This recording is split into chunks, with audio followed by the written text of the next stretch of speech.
Alright guys, I just wanted to do a short little quick video on old Trusty here. She's a No 6 LBZ 3/4 ton, about 345,000 miles on her. I've had her a long time. She's a working truck for a while. Did some hot shotting with it. It's a good old truck. But one issue I'd had, or has had, on and off is a reduced power mode with no check engine light. So the issue with that is I always carry around a cheap scanner, but that usually can't pull a code. But when I get to the shop, I'll use the Snap-on one. And there's been multiple stories throughout time. So if you guys are having the reduced power but no check engine light, there's a few things I would look at. The first few times I had it, it was a mass airflow sensor. So I had it, man, I messed with wiring, I messed with all kinds of stuff and just couldn't figure it out. And I ended up just going on a whim off of some forum chit chat and decided to replace the mass airflow sensor. Solved all my problems for about 6 months. Happened again. I thought there was another issue. Moral of that short story, guys, unless you buy the OEM, and maybe even that might have the same problem, sometimes those things right there, they're expensive for the GM one. I opted for O'Reilly's, and that story goes as follows. The first one went bad about 6 months later. The next one lasted almost a year, and I'm on my third one.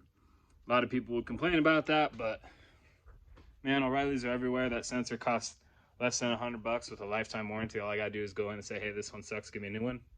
They give me a new one, no shit, 2 bolts and I'm done. Maybe one day I'll spring for a more expensive one and see if it lasts as long as the original one did. So then it's been happening again, and of course, for the last maybe 4 or 5 months, I've been dicking with that mass airflow sensor because thinking that was a problem because of what it used to be. Well, I've also had another code occasionally come up when it's in reduced power with no check engine light, which is I think a P2138, which is, I believe it's like the accelerator pedal position sensor correlation issue. So it's not reading proper voltage between the pedal and the computers and yada yada, a bunch of shit I don't understand. Now what I don't like about this problem is 2 things. It happened once before, and the fix was actually really simple. This plug right there, to be honest, I've never figured out exactly what it goes to. I think it goes down to the pedal, and then from the pedal over here to the computer, not sure. Don't care to tear all these wires out and trace them all down. But long story short, I've literally just unplugged it, plugged it back in, and then the problem went away for almost a year. The pedal position problem went away for almost a year. Don't know if that makes any sense at all, or maybe I bumped some other wires, but hey, it worked. And I got the hint from another guy who did the same thing. So if you have that problem, try dicking with that plug. That might help you out. Now, this last few rounds of this accelerator position pedal issue, I of course messed with that. Anyway, so for a month or two, it's been a reduced power, and it started off, it would do it. A few cycles later, it'd go away, it'd be fine for a couple ignition cycles, a couple drives, and then it'd come back. Well, now it's been back, and it hasn't turned off for a month now. And it really sucks because you have no throttle response on the bottom end. And not to mention, all you see on your DIN down there is reduced power. Well, here's my problem, guys. You go on the forums, and you start reading, and everyone's talking about swapping the pedal. And it seems like a lot of guys are trying to talk you out of doing that. And they want you to do 97 hours of wiring, wire troubleshooting, voltage checking, voltage readings, all this stuff. That's fine and dandy.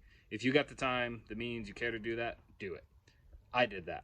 I tore so much wiring out, so much loom off, looking for chafed wires, looking for voltage issues, sat there with a scanner, checking the pedal voltage, and it was like almost reading the same as what everyone else was getting and what GM's Tech Bulletin said it should be reading.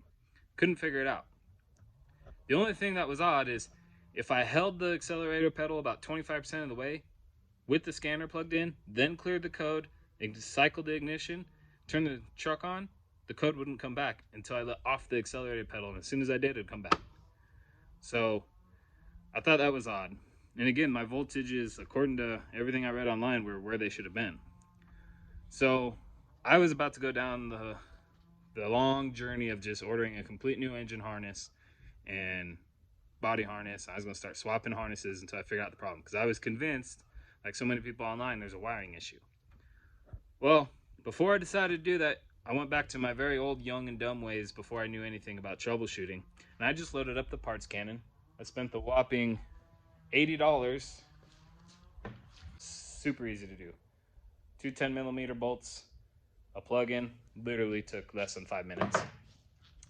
Now started up the truck, no reduced power, went on a nice little test drive, laid into it a few times, cycled the ignition a few times, no reduced power.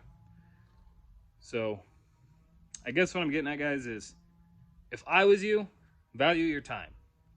I think it's much better just to spend $80 on a pedal before you dive down 10 hours of going through wiring.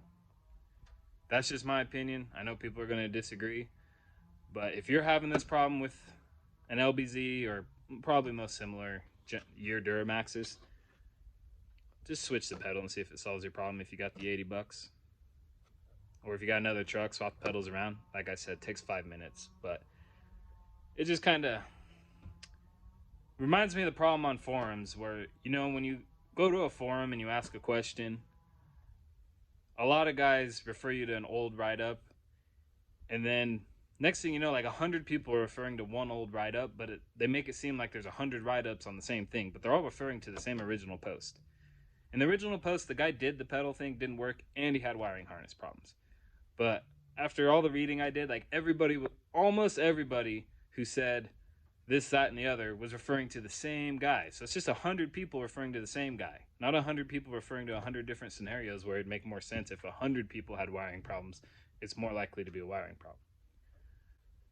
So, sorry about the long rant, guys. Anyway, long story short, if you're having reduced power mode and you get a high-end scanner and it's pulling that P2138, my advice would be just to go spend the $80 at O'Reilly's or AutoZone or wherever. Get online at Rock Auto, order one of these up for like $60. Just swap it. That's your problem. You're going to be pissed like me when you spent 2 days going through wiring and under your fuse box and all this shit looking for that chafed wire, and it turned out the whole time it was the simple fix. That's all I got for you on this one, and maybe we'll talk about some other issues I've had with old Chesty here over the years, but till next time, guys. Later.